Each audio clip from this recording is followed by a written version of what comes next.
That shows you just how windy this canal is. We're also going to cover HS2 on this canal and talk more about the bridges and the route.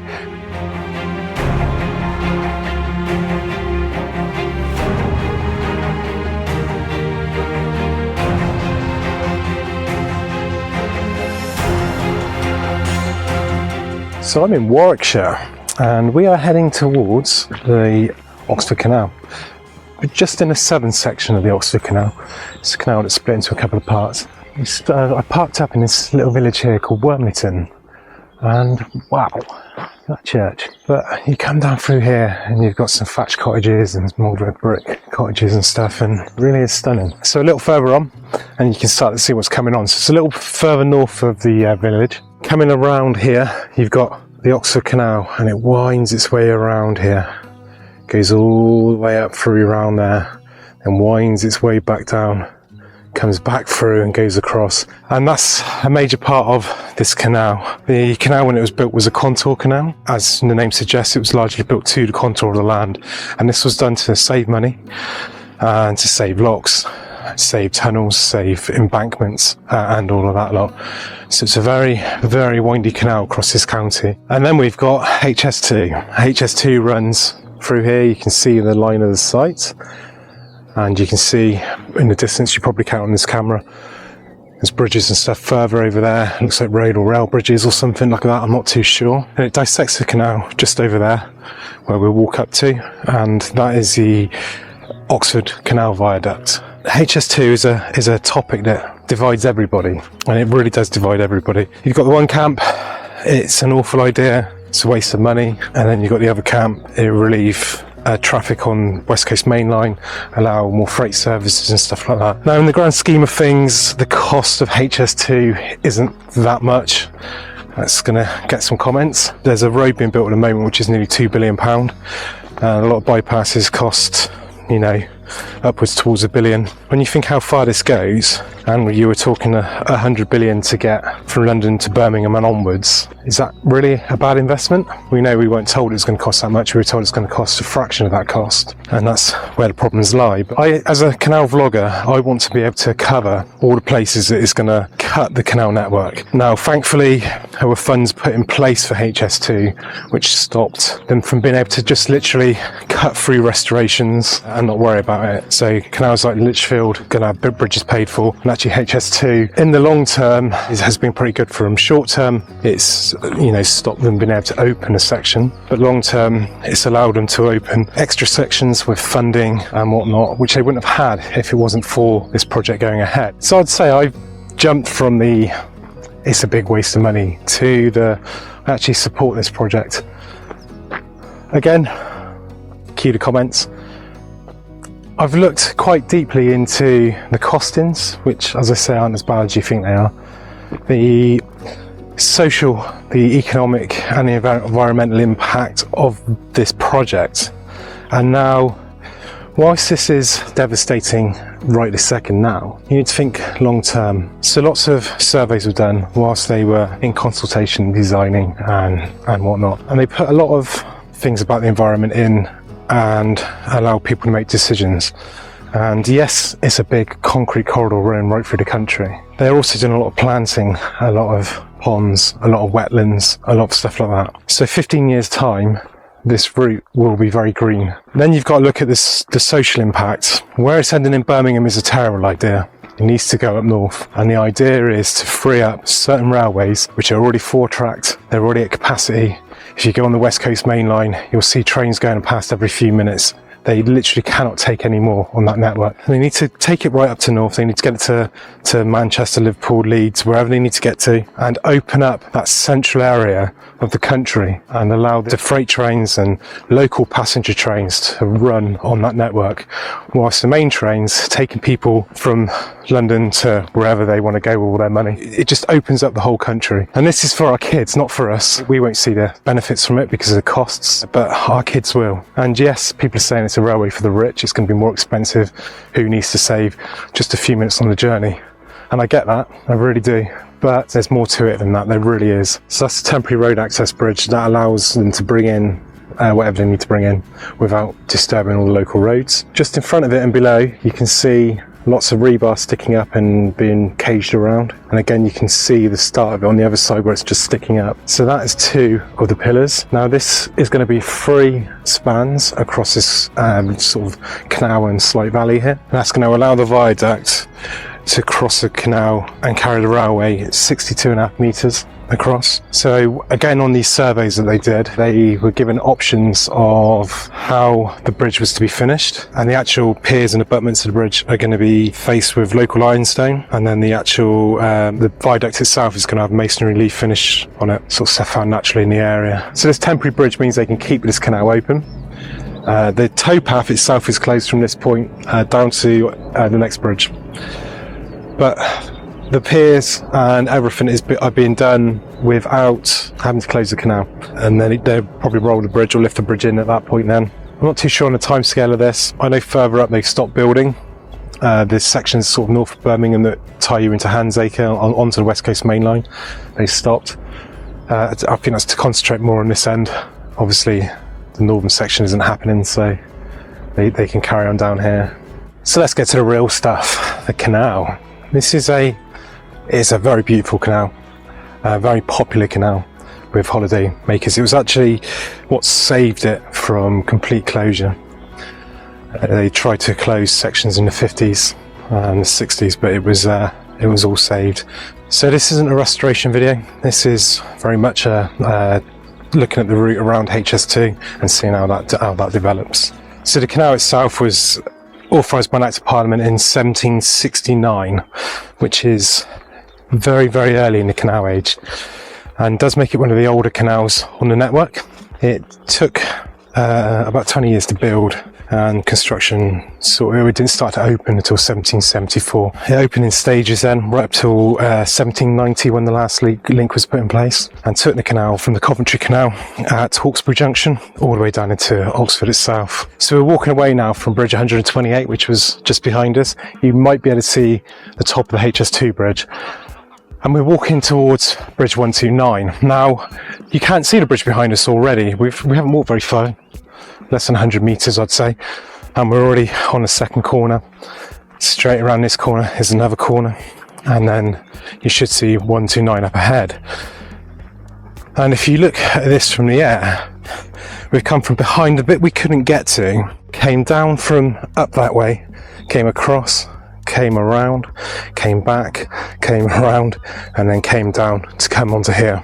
And the section we're going through pretty much mirrors it, but ends up going that way. So here's Bridge 129, and you may notice something about it which you'll see throughout this canal, and it's not an expensive construction.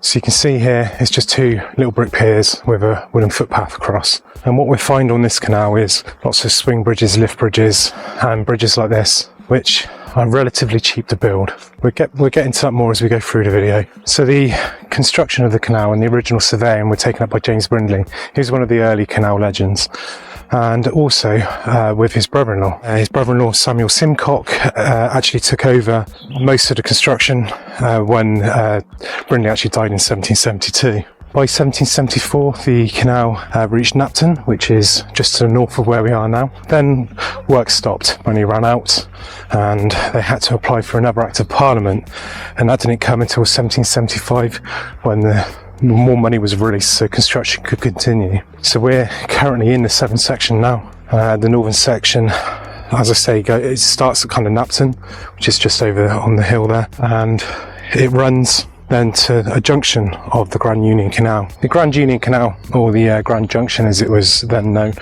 with several canals that all sort of met up and became one. That didn't come until 1805, much later, but it does play a massive role in this canal. And we get to that as we go through. So up ahead here is Bridge 130, and this is a brick bridge. Looks to be in quite bad state actually. So does towpaths down here, to be honest with you. CRT are facing massive funding issues at the moment. There are several campaigns to try and protect the network. The government have cut funding, and in real terms is a huge reduction in pay. So we've got to fight this really. We've got to stop this from happening. Otherwise, things like this are not going to get repaired. You lose the arch of a bridge, what happens? It falls in and it's got a massive crack in. The one I tend to support more is Fund Britain's Waterways. There'll be links in the description for it. It's doing exactly what it says. It's an IWA group and they are just trying to claw back and get the government to change their mind on some awful decisions they've made. And this will kill the canal network if something isn't changed. CRT are trying to put rates up for boaters, which is annoying the boaters obviously.